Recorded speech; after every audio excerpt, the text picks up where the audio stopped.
प्रधानमंत्री नरेंद्र मोदी ने नई दिल्ली में ड्रोन महोत्सव का किया उद्घाटन। कहा, भारत दुनिया में ड्रोन प्रौद्योगिकी का प्रमुख केंद्र बनने की दिशा में तेजी से हो रहा अग्रसर। त्रिस्तरीय पंचायत चुनाव के चौथे और आखिरी चरण के मतदान में बड़ी संख्या में मतदाताओं ने दिखाया उत्साह। कई जिलों में 70% से अधिक हुआ मतदान। भाजपा प्रदेश कार्य समिति की 2 दिवसीय बैठक आज से हजारीबाग में शुरू। पहले दिन पार्टी पदाधिकारियों के साथ संगठन से जुड़े कई अहम प्रस्तावों पर हुई चर्चा। और 34वें राष्ट्रीय खेल घोटाले मामले में आज दूसरे दिन भी सीबीआई की कार्रवाई जारी। मोरहाबादी स्थित एनजीओसी कार्यालय में की जा रही छापामारी।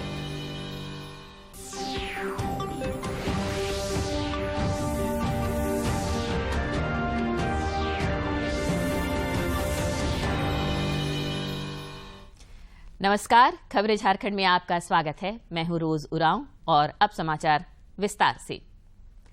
प्रधानमंत्री नरेंद्र मोदी ने आज नई दिल्ली के प्रगति मैदान में भारत ड्रोन महोत्सव का उद्घाटन किया। इस मौके पर प्रधानमंत्री ने 5 किसान ड्रोन संचालकों के साथ बातचीत भी की। उन्होंने खुले आसमान में ड्रोन प्रदर्शन का अवलोकन किया। यह ड्रोन महोत्सव 2030 तक भारत को दुनिया का ड्रोन हब बनाने में गेम चेंजर साबित होगा।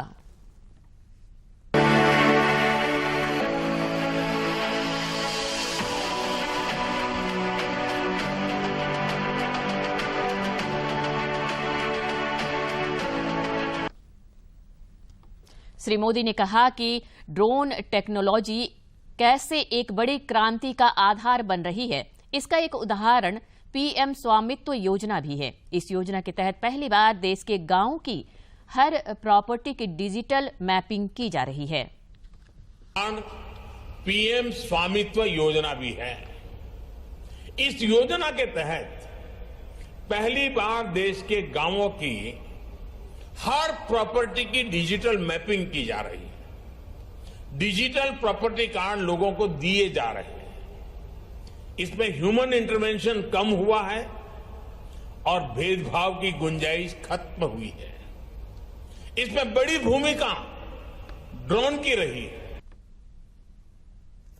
प्रधानमंत्री ने कहा कि ड्रोन टेक्नोलॉजी को लेकर भारत में जो उत्साह देखने को मिल रहा है वो अद्भुत है। श्री मोदी ने कहा कि भारत में ड्रोन सर्विस और ड्रोन आधारित इंडस्ट्री की लंबी छलांग का प्रतिबिंब है।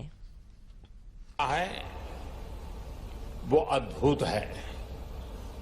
ये जो ऊर्जा नजर आ रही है वो भारत में ड्रोन सर्विस और ड्रोन आधारित इंडस्ट्री की लंबी छलांग का प्रतिबिंब है। ये भारत में एम्प्लॉयमेंट जनरेशन के एक उभरते हुए बड़े सेक्टर की संभावनाएं दिखाती है। आज भारत स्टार्टअप पावर के दम पर दुनिया में ड्रोन टेक्नोलॉजी का सबसे बड़ा एक्सपर्ट बनने की ओर तेज गति से आगे बढ़ रहा है। कृषि क्षेत्र में किस तरह से ड्रोन का प्रयोग किया जा रहा है और यह विकास के पैमाने को किस तरह नई ऊंचाइयों पर पहुंचा रहा है, आइए देखते हैं इस रिपोर्ट में। ड्रोन विकास के स्थापित कर रहा है नए आयाम, यही हम आपको बताएंगे, यही हम जानते हैं। सबसे पहले हम बात करेंगे कृषि क्षेत्र की। कृषि क्षेत्र में किस तरह से बेहतर फसल उत्पादन के लिए ड्रोन का उपयोग किया जा रहा है। बेहद महत्वपूर्ण ये साबित हो रही है जब हम सिंचाई योजना की बात करते हैं, फसल स्वास्थ्य की निगरानी की बात करते हैं, मिट्टी की गुणवत्ता की जानकारी की बात करते हैं और कीटनाशकों के छिड़काव की बात करते हैं। किसानों को उनकी फसलों के बारे में नियमित रूप से सटीक जानकारी मिलती है और इस सटीक जानकारी से निर्णय लेने की क्षमता में और ज्यादा बढ़ोतरी होती है और आसानी से उनके समय का, आसानी से उनके संसाधन की बर्बादी पर रोक लगता है।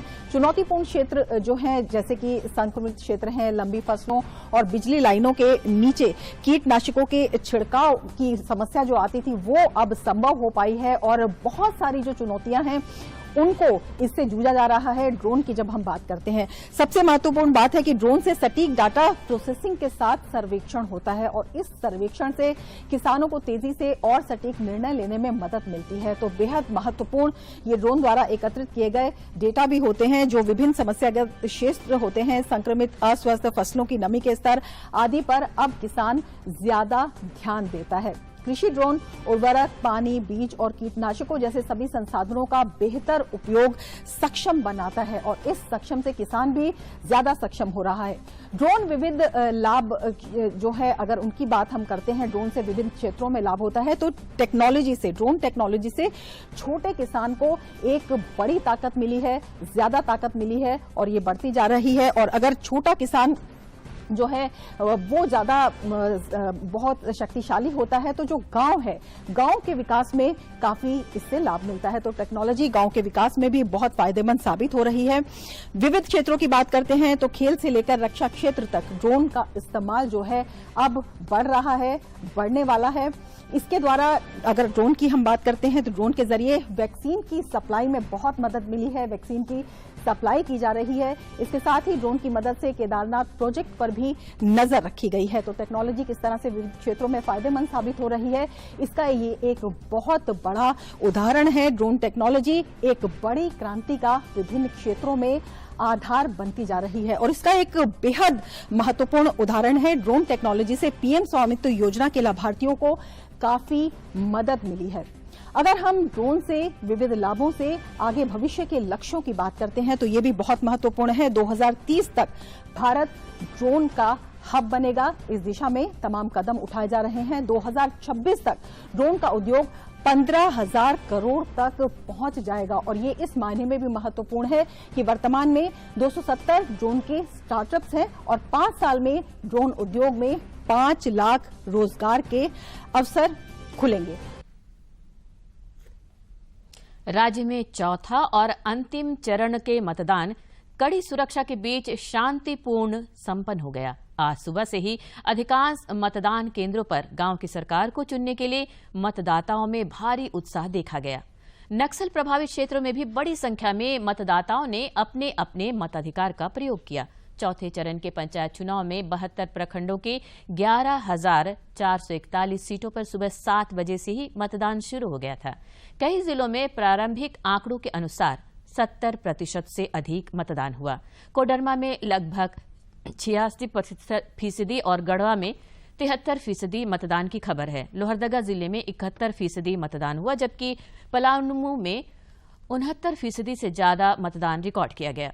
इधर रांची जिले के बुढ़मू प्रखंड में सर्वाधिक 77% हुआ, जबकि चान्हो में 67, मांडर में 65, रातू में 64 और खलारी में लगभग 57% मतदाताओं ने अपने वोट का उपयोग किया। लातेहार जिले के उग्रवाद प्रभावित गारू और महुआ टांड तथा चतरा जिले के पत्थलगढ़ा, सिमरिया और टंडवा प्रखंड में शांतिपूर्ण मतदान संपन्न हुआ।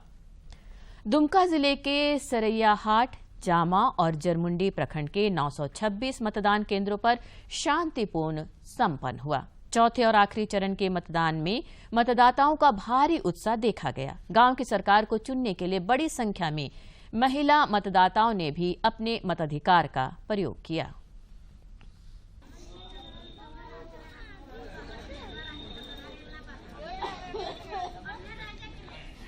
बढ़िया हो, चापाकल हो, नल हो, स्वास्थ्य शिक्षा हो, मेडिकल का सुविधा हो, गरीब तक पहुंचे सारा सरकारी कार्यक्रम और सारा चीज हो जो पब्लिक के। इसलिए हम लोग चाहते हैं कि अच्छा सरकार हो जो मतलब सबको देख सके। खूंटी जिले के नक्सल प्रभावित प्रखंड अड़की और मुरहू में कड़ी सुरक्षा के बीच शांतिपूर्ण मतदान संपन्न हुआ।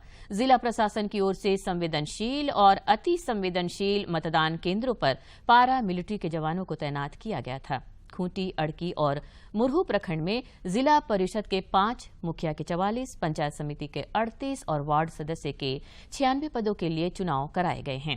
प्रारंभिक आंकड़ों के अनुसार लगभग 66% मतदाताओं ने इन क्षेत्रों में अपने मताधिकार का प्रयोग किया। पेश है हमारे संवाददाता की ग्राउंड रिपोर्ट।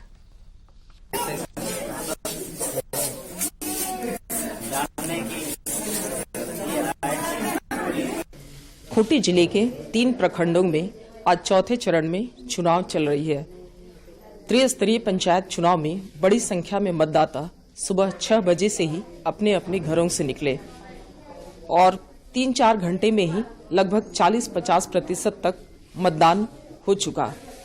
इसके बावजूद धूप में भी लोग जो बचे हुए हैं वो एक एक कर अपने मतदान केंद्रों की ओर पहुंचने लगे। सदस्य और वार्ड सदस्य, उम्मीद इनको ये है कि त्रिस्तरीय पंचायत चुनाव करने से इनके गांव का बेहतर विकास होगा, क्योंकि इसके पहले जो भी विधायक और सांसद जो भी हैं वो अपने स्तर से विकास तो करते हैं, लेकिन शायद गांव तक वो मूलभूत चीजें नहीं पहुंच पाती हैं और इसलिए इन्हें उम्मीद है कि हम अपने गांव की सरकार चुनेंगे तो गांव का बेहतर विकास होगा। रांची जिले के बुढ़मू, खलारी, मांडर, चान्हो और रातू प्रखंडों में आज चौथे और अंतिम चरण का मतदान शांतिपूर्ण संपन्न हुआ। सुबह से ही मतदान केंद्रों पर मतदाताओं की लंबी कतारें देखी जा रही थी। अंतिम चरण के मतदान में 1454 उम्मीदवारों के भाग्य का फैसला होगा। रातू प्रखंड के 20 पंचायतों में 228 बूथों पर जिला परिषद, मुखिया, पंचायत समिति और वार्ड सदस्यों को चुनने के लिए बड़ी संख्या में मतदाता अपने अपने बूथों पर अपनी बारी का इंतजार करते दिखे। लोगों को ग्राम पंचायत या फिर अगर देखें तो रातू प्रखंड और जहां तक हो सके सेलेक्ट करेंगे। हम इब्रार कैसर है, मैं रातू प्रखंड से हूँ और पहली बार वोट देके अच्छा लग रहा है और मैं ऐसे उम्मीदवार को चुनूंगा जो मेरे गांव का विकास करेगा। राज्यसभा चुनाव के नामांकन की तिथि जैसे जैसे नजदीक आती जा रही है, वैसे वैसे राजनीतिक सरगर्मी बढ़ती जा रही है। सत्तारूढ़ दल में शामिल कांग्रेस पार्टी के झारखंड मामलों के प्रभारी अविनाश पांडे ने आज राज्यसभा चुनाव को लेकर पार्टी के विधायकों और पदाधिकारियों के साथ बैठक की और उम्मीदवार चयन को लेकर विचार विमर्श किया।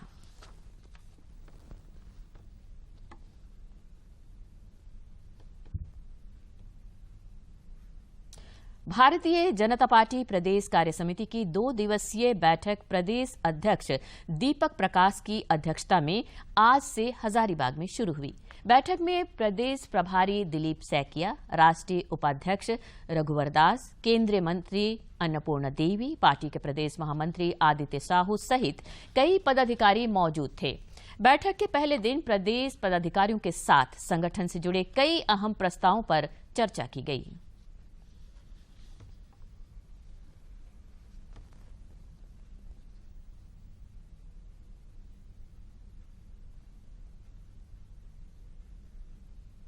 केंद्र सरकार की प्रधानमंत्री गरीब कल्याण योजना से करोड़ों लोगों की जिंदगी में बदलाव आया है। रांची से हमारे संवाददाता की ग्राउंड रिपोर्ट। बराबर 2-2 महीना करके मिल रहा है और इसके लिए हम बहुत खुश हैं। हम गरीबों को सहायता दे रही है सरकार और इस सरकार से हम लोग बहुत खुश हैं। हमें 2 बार राशन मिलता है, माह में 2 तरह का, गेहूं भी, चावल भी। सरकार क्या ये तो बहुत अच्छी बात है, अगर और बढ़ चढ़ के मिले तो अच्छी बात है। गरीबों को बहुत सारा उसके चलते भलाई हुआ है। जो कोरोना काल आया उसमें सरकार को बहुत बहुत शुक्रिया कि सभी को जीने का मौका मिला। चावल मिलता है, गेहूँ मिलता है, लूंगी दिया। प्रधानमंत्री गरीब कल्याण योजना से पाकुड़ जिले में भी कई लोग लाभान्वित हुए हैं।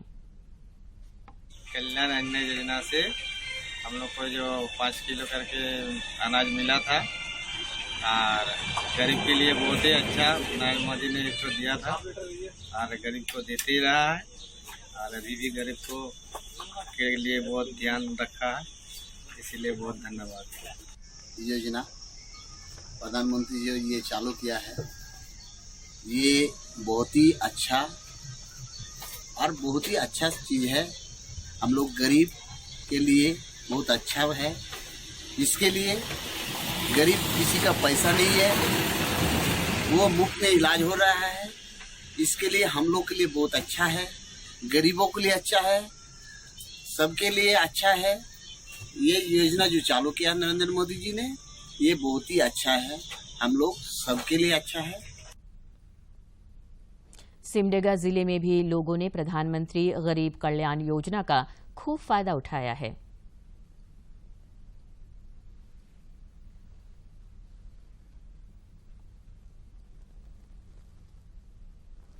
झारखंड समेत देश भर में कोरोना से जंग जारी है और लगातार कोरोना वीरों को इस खतरनाक वायरस पर विजय मिल रही है। देश में पिछले 24 घंटे के दौरान कोरोना के 2628 नए मामले सामने आए हैं, जबकि इस अवधि में 2167 लोग स्वस्थ भी हुए हैं। केंद्रीय स्वास्थ्य मंत्रालय के अनुसार देश में कोविड के 15,414 मामले सक्रिय हैं। 5% हो गया है। वहीं साप्ताहिक पॉजिटिविटी रेट वर्तमान में 0.52% दर्ज किया गया है। दैनिक पॉजिटिविटी रेट भी 0.58% दर्ज किया गया है। देश में कोरोना को शिकस्त देने में टीकाकरण अभियान भी बेहद कारगर सिद्ध हुआ है और अब तक 1,92,82,82 से अधिक कोविड रोधी टीके लगाए जा चुके हैं।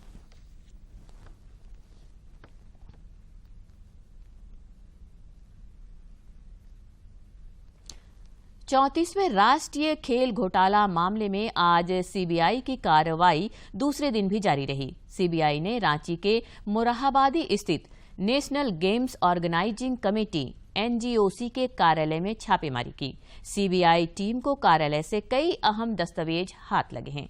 इससे पहले कल सीबीआई ने 34वें राष्ट्रीय खेल के कार्यकारी अध्यक्ष आर.के. आनंद, पूर्व खेल मंत्री बंधु तिर्की, महासचिव एस.एस. हाशमी के ठिकानों पर भी छापेमारी की थी। गोड्डा सांसद निशिकांत दुबे ने देवघर के उपायुक्त पर श्राइन बोर्ड की राशि को अवैध तरीके से निकासी का आरोप लगाया है। श्री दुबे ने कहा कि देवघर बाबा मंदिर क्यू कॉम्प्लेक्स और अन्य जगहों पर बैरिकेडिंग का कार्य किया जा रहा है, जबकि 3 वर्षों से श्राइन बोर्ड की बैठक नहीं हुई है।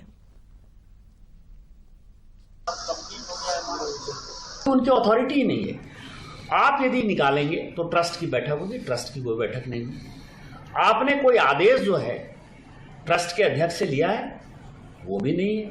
आपने कोई आदेश ट्रस्ट के उपाध्यक्ष से लिया है, नहीं लिया है। आपको मेंबर सेक्रेटरी ने अधिकार दिया है, सेक्रेटरी टूरिज्म ने नहीं दिया है। आपको सीईओ ने दिया है, नहीं दिया है। नहीं दिया है तो ये जितने काम हुए हैं तोड़ फोड़ के, मान लीजिए बैरिकेटिंग लग रहा है, मंदिर के अंदर कोई काम हो रहा है, ये सारे काम इलीगल हैं, गलत है।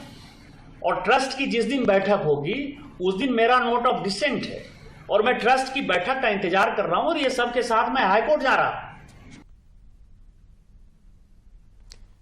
नोटरी लाइसेंस अब ऑनलाइन होने से आवेदन करने वालों के लिए यह प्रक्रिया बेहद आसान हो गई है। कानून मंत्रालय ने इसके लिए एक वेब पोर्टल की शुरुआत की है। नई दिल्ली में इसका उद्घाटन करते हुए केंद्रीय कानून मंत्री किरेन रिजिजू ने कहा कि अधिक आबादी वाले राज्यों में नोटरी की संख्या बढ़ाई जाएगी।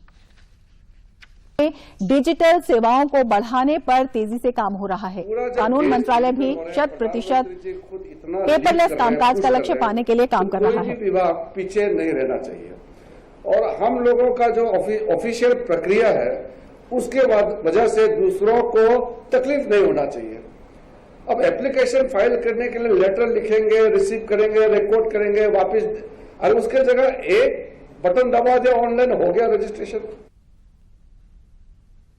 रांची समेत कई जिलों में आज सवेरे हुई बारिश से मौसम सुहावना हो गया है। रांची स्थित मौसम विज्ञान केंद्र के अनुसार कुछ इलाकों में वज्रपात और तेज हवाओं के चलने की संभावना है।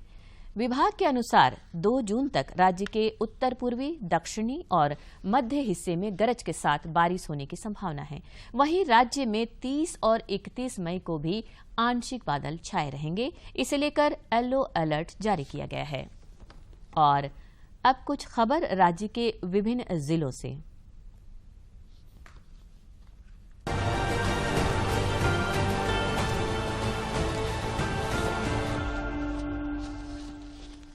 चौथे चरण के चुनाव में गए गुमला में जलपथ प्रमंडल के अनुसेवक महानंद कुमार की मतदान के दौरान मौत हो गई। तबीयत बिगड़ने पर उन्हें तुरंत स्वास्थ्य केंद्र ले जाया गया, लेकिन डॉक्टरों ने जांच के बाद उन्हें मृत घोषित कर दिया। खूंटी सांसद सह केंद्रीय मंत्री अर्जुन मुंडा से पंतजलि के सीईओ आचार्य बालकृष्ण ने मुलाकात की। इस अवसर पर श्री मुंडा ने कहा कि यह केंद्र देश भर में जनजातीय समुदायों के औषधीय जड़ी बूटियों और उपचारकर्ताओं के डॉक्यूमेंटेशन में जुटा है। गोड्डा सांसद ने देवघर स्थित पुनासी डैम का निरीक्षण किया। एक ट्वीट में उन्होंने कहा कि इस डैम से लोगों को पीने का पानी, रोजगार के लिए मछली और किसानों के लिए नहर की व्यवस्था होती है। धनबाद जिला के पूर्वी टुंडी और तोपचांची प्रखंड में प्रधानमंत्री सुरक्षा बीमा योजना और प्रधानमंत्री जीवन ज्योति बीमा योजना के वार्षिक नवीनीकरण हेतु जागरूकता अभियान चलाया गया, जिसमें सखी मंडल की महिलाओं ने भाग लिया। अवैध खनन एवं परिवहन के विरुद्ध चलाए जा रहे अभियान में पूर्वी सिंहभूम जिले में 13 हाईवा जब्त किए गए हैं, जिन पर लगभग 6 लाख रुपए का जुर्माना लगाया गया है। मानसून के दौरान निर्बाध ट्रेनों के परिचालन के लिए धनबाद रेल मंडल अलर्ट पर है। एहतियात के तौर पर रेलवे की ओर से ट्रैक के किनारे पेड़ों का सर्वे किया जाएगा और जरूरत के अनुसार कटाई छंटाई भी की जाएगी। जमशेदपुर के बिरसानगर थाना क्षेत्र में युवक से बात करने पर पिता द्वारा फटकार लगाने पर बेटी ने फांसी लगाकर आत्महत्या कर ली। स्थानीय लोगों ने तत्काल उसे अस्पताल पहुंचाया, जहां इलाज के दौरान उसकी मौत हो गई। पूर्वी सिंहभूम के छोटा बांकी एवं हुरुल्लुंग में उत्पाद विभाग की टीम ने छापामारी कर 3 अवैध महुआ शराब भट्टियों को ध्वस्त कर दिया तथा भट्टियों में रखे गए जावा महुआ को नष्ट किया गया। रांची रेलवे स्टेशन पर चेकिंग के दौरान एक नाबालिग लड़की को मेन गेट के पास अकेला बैठा पाकर नन्हे फरिश्ते की टीम ने इसकी जानकारी चाइल्ड लाइन रांची और जीआरपी को दिया। जानकारी मिलते ही चाइल्ड लाइन के सदस्य मौके पर पहुंचे और नाबालिग को अपने कब्जे में ले लिया। छात्रा के साथ गंदी बात का ऑडियो और वीडियो सामने आने के बाद रांची के एक नामी स्कूल के प्रिंसिपल को संस्थान ने निलंबित कर दिया है। पुलिस भी मामले की छानबीन कर रही है।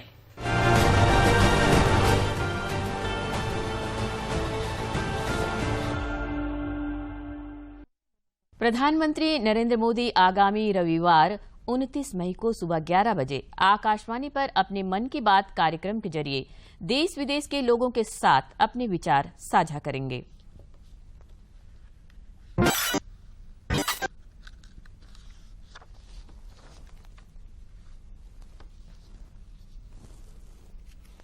उम्मीदें नए भारत की। महीने के आखिरी रविवार का रहता है इंतजार। मलयाचल के आंचल से विंध्याचल के आंगन तक, ब्रह्मपुत्र के घाट से हिमालय के विस्तार तक होती है मन की बात प्रधानमंत्री के साथ। तो सुनिए इस महीने 29 मई सुबह 11 बजे मन की बात आकाशवाणी और दूरदर्शन के सभी चैनलों पर। मन की बात के प्रादेशिक भाषाओं में अनुवाद का पुनः प्रसारण आप सुन सकते हैं रात 8 बजे आकाशवाणी और दूरदर्शन के सभी प्रादेशिक चैनलों पर। तो याद रखें, रविवार 29 मई सुबह 11 बजे मन की बात। और आइए अब देखते हैं स्वतंत्रता संग्राम में कितना खास है आज का दिन।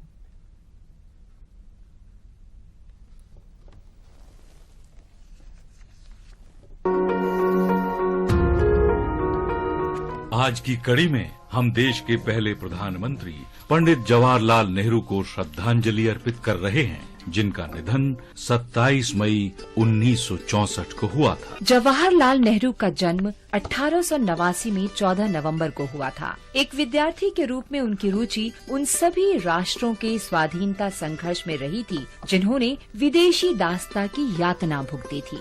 उन्होंने आयरलैंड के सिनफिन आंदोलन में गहरी रुचि ली थी। 1912 में वे इंग्लैंड से भारत लौटे और देश के स्वाधीनता संग्राम से जुड़ गए। 1912 में ही उन्होंने एक प्रतिनिधि के रूप में बांकीपुर अधिवेशन में भाग लिया और 1919 में इलाहाबाद में होम रूल लीग के सचिव बनाए गए। 1916 में पहली बार उनकी मुलाकात महात्मा गांधी से हुई और वो गांधी जी से बहुत प्रभावित हुए। 1920 में उन्होंने उत्तर प्रदेश के प्रतापगढ़ जिले में पहली किसान रैली का आयोजन किया और फिर 1920 से 1922 के दौरान असहयोग आंदोलन के सिलसिले में वो 2 बार जेल गए। 1926 में मद्रास सम्मेलन में जवाहरलाल नेहरू ने कांग्रेस को स्वतंत्रता के लक्ष्य की ओर प्रतिबद्ध करने में महत्वपूर्ण भूमिका निभाई।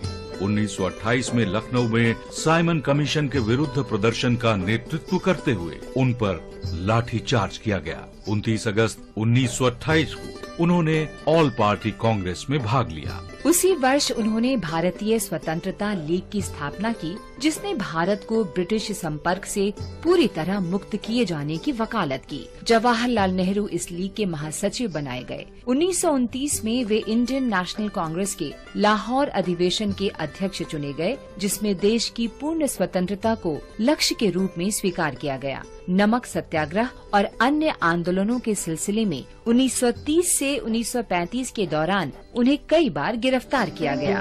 31 अक्टूबर 1940 को पंडित जवाहरलाल नेहरू को द्वितीय विश्व युद्ध में भारत की जबरन भागीदारी के विरोध में सत्याग्रह करते हुए गिरफ्तार कर लिया गया। 7 अगस्त 1942 को मुंबई के कांग्रेस अधिवेशन में उन्होंने ऐतिहासिक भारत छोड़ो प्रस्ताव पेश किया। अगले ही दिन 8 अगस्त को उन्हें अन्य राष्ट्रीय नेताओं के साथ गिरफ्तार कर लिया गया। जनवरी 1945 में जेल से रिहाई के बाद उन्होंने राजद्रोह के आरोपी इंडियन नेशनल आर्मी के अधिकारियों और सिपाहियों के लिए लीगल डिफेंस तैयार किया। 1947 में स्वतंत्रता प्राप्ति के बाद पंडित जवाहरलाल नेहरू स्वतंत्र भारत के पहले प्रधानमंत्री बनाए गए और 1964 में अपनी मृत्यु तक वे इस पद पर रहे। महान भारतीय नेता जवाहरलाल नेहरू को हमारा शत शत नमन। आज हम महान राष्ट्रवादी हुकुम सिंह को भी याद कर रहे हैं, जिनका निधन 27 मई 1983 को हुआ था। हुकुम सिंह ने 1928 में साइमन आयोग के खिलाफ हुए विरोध प्रदर्शनों में भाग लिया। मॉन्टगोमरी में प्रदर्शन करते हुए पुलिस लाठीचार्ज में वो घायल हो गए और उन्हें गिरफ्तार कर लिया गया। हुकुम सिंह का जन्म साहिवाल जिले के मॉन्टगोमरी में हुआ था, जो अब पाकिस्तान में है। शिरोमणि अकाली दल के माध्यम से वे राजनीति में आए और 3 वर्ष तक इसके अध्यक्ष रहे। वो मॉन्टगोमरी सिंह सभा के भी सदस्य थे और 3 साल तक इसके प्रमुख रहे। 1924 में उन्हें गिरफ्तार किया गया और 2 साल के लिए जेल भेज दिया गया। विभाजन के बाद अगस्त 1947 में हुकुम सिंह भारत आ गए। अपनी परवाह किए बिना वो लोगों को घरों से निकालकर सुरक्षित स्थान तक पहुंचाने में जुट गए, लेकिन उनकी प्रतिभा छिपी नहीं रह सकी और जल्दी ही दिसंबर 1947 में उन्हें कपूरथला राज्य उच्च न्यायालय का न्यायाधीश बना दिया गया। 30 अप्रैल 1948 को संविधान सभा के लिए चुने गए। संविधान सभा के विचार विमर्श में उन्होंने सक्रियता से भाग लिया और केवल 1 वर्ष बाद ही उनका नाम संविधान सभा के अध्यक्ष के पैनल के लिए मनोनीत कर लिया गया। हुकुम सिंह 1950 से 1952 तक अस्थायी संसद के सदस्य भी रहे। तीसरी लोकसभा में वे सदन के अध्यक्ष बनाए गए। उनके द्वारा तय नियम और संविधाएं आज भी संसद के कामकाज का मार्गदर्शन करती हैं। 1983 में 27 मई को उनका निधन हो गया।